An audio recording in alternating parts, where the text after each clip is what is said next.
Hello guys, എല്ലാവർക്കും നമസ്കാരം. പുതിയൊരു വീഡിയോയിലേക്ക് എല്ലാവർക്കും സ്വാഗതം. അപ്പോൾ ഞാൻ ഭയങ്കര സന്തോഷത്തിലാണ്. സന്തോഷം എന്താണെന്ന് വെച്ചാൽ നമ്മുടെ കമ്പനിയിൽ ഫുള്ള് ബോയ്സ് ആണ്. ബോയ്സ് എന്ന് പറയുമ്പോഴത്തേക്ക് ബംഗാളികളും അങ്ങനെയുള്ള കുറേ ആൾക്കാരാണ്. അപ്പോൾ കുറച്ച് ലേഡീസ് സ്റ്റാഫുകൾ മാത്രമേ ഉള്ളൂ. അങ്ങനെ നമ്മുടെ വീടിൻ്റെ അടുത്തുള്ള ഒരു ചേച്ചി എൻ്റെ അടുത്ത് വെച്ച് അവിടെ ഒരു പണി കിട്ടും, ഒരു പണിയില്ല നിൽക്കണം എന്ന് പറഞ്ഞു. അപ്പോൾ ഞാൻ പറഞ്ഞു ചേച്ചി ചോദിക്കാന്ന് പറഞ്ഞു. അങ്ങനെ ഞങ്ങളുടെ കേരള സാറിനെ വന്ന് ഇന്നലെ വൈകിട്ട് വന്ന് ഞാൻ കണ്ടു. സാർ ഇതേക്കണ കാര്യങ്ങളൊക്കെ പറഞ്ഞപ്പോൾ സാർ പറഞ്ഞ് ശരി നോക്കട്ടെ കൊണ്ടുവരാൻ പറഞ്ഞു. അപ്പോൾ നമ്മളെ കൂടെ ഉണ്ടാ ചേച്ചി.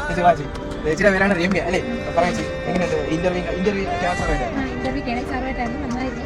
കുഴപ്പമൊന്നുമില്ല. എനിക്ക് ജോലി ഇല്ലാത്ത സമയത്താണ് ഞാൻ നല്ല മീനെ കാണുന്നത്. എന്തായാലും അതൊരു വലിയ ഉപകാരമായി. എനിക്ക് ജോലി കിട്ടി, ഭയങ്കര സന്തോഷം. നമ്മുടെ കമ്പനിയിൽ പൊതുവെ ലേഡീസിന് ജോലി കിട്ടാറില്ല. അപ്പോൾ എനിക്ക് ഭയങ്കര ഡൗട്ടായിരുന്നു ഈ ജോലി കിട്ടോ ഇല്ലയോ. അപ്പോൾ ചേച്ചി ഇങ്ങനെ 2 ദിവസം വന്നപ്പോഴത്തേക്ക് എനിക്ക് ചേച്ചിനെ സഹായിക്കണം എന്ന് തോന്നി. എന്തായാലും ചേച്ചിനെ സഹായിക്കണം. അങ്ങനെ ഞാൻ രണ്ടും കൽപ്പിച്ച് നേരത്തെ ഇന്നലെ വീട്ടിൽ നിന്ന് ഇറങ്ങി. സാധാരണ എനിക്ക് നൈറ്റാണ് ഡ്യൂട്ടി, ഞാൻ നൈറ്റാണ് വരാറുള്ളത്. പക്ഷേ ഇന്നലെ ഞാൻ എനിക്കൊന്ന് ഒരു 3-4 മണിയായപ്പോൾ ഞാൻ വീട്ടിൽ നിന്ന് ഇറങ്ങി. നേരെ സാറിനെ കാത്തുള്ള സാർ വന്ന് ഞാൻ കാര്യം ബോധിപ്പിച്ച് സാർ പറഞ്ഞ് നോക്കട്ടെ കൊണ്ടുവരാൻ പറഞ്ഞു. അപ്പോൾ ചേച്ചിനെ കൊണ്ടുവന്ന് ചേച്ചി ഇന്റർവ്യൂക്ക് ഇരുന്നപ്പോൾ തന്നെ സാറിന് ഇഷ്ടപ്പെടുന്നു. സാർ പറഞ്ഞ് ഓക്കെ സെലക്ടഡ്. അപ്പോൾ ചേച്ചിക്ക് ശമ്പളവും കാര്യങ്ങളൊക്കെ പറഞ്ഞ് നാളെ മുതൽ ചേച്ചി എത്ര മണിക്ക് വരുന്നത്? നാളെ മുതൽ 10 മണിക്ക് ചേച്ചി നമ്മുടെ കമ്പനി വരെയാണ്. അപ്പോൾ എല്ലാവരും നമ്മുടെ പേജ് ഫോളോ ചെയ്യുക, എല്ലാവർക്കും ഷെയർ ചെയ്ത് കൊടുക്കുക, നിങ്ങളുടെ ഫ്രണ്ട്സിന് എല്ലാവർക്കും ഷെയർ ചെയ്ത് കൊടുക്കുക. അതുപോലെ നിങ്ങളെ വിലയേറിയ അഭിപ്രായങ്ങൾ നമ്മുടെ കമൻറ്റായി രേഖപ്പെടുത്തുക. അപ്പോൾ നിങ്ങളുടെ ഫ്രണ്ട്സിന് എല്ലാം ഷെയർ ചെയ്ത് കൊടുക്കുക. പിന്നെ പുതിയൊരു വീഡിയോ വരുന്നവരെ ബൈ ചേച്ചി. ബൈ.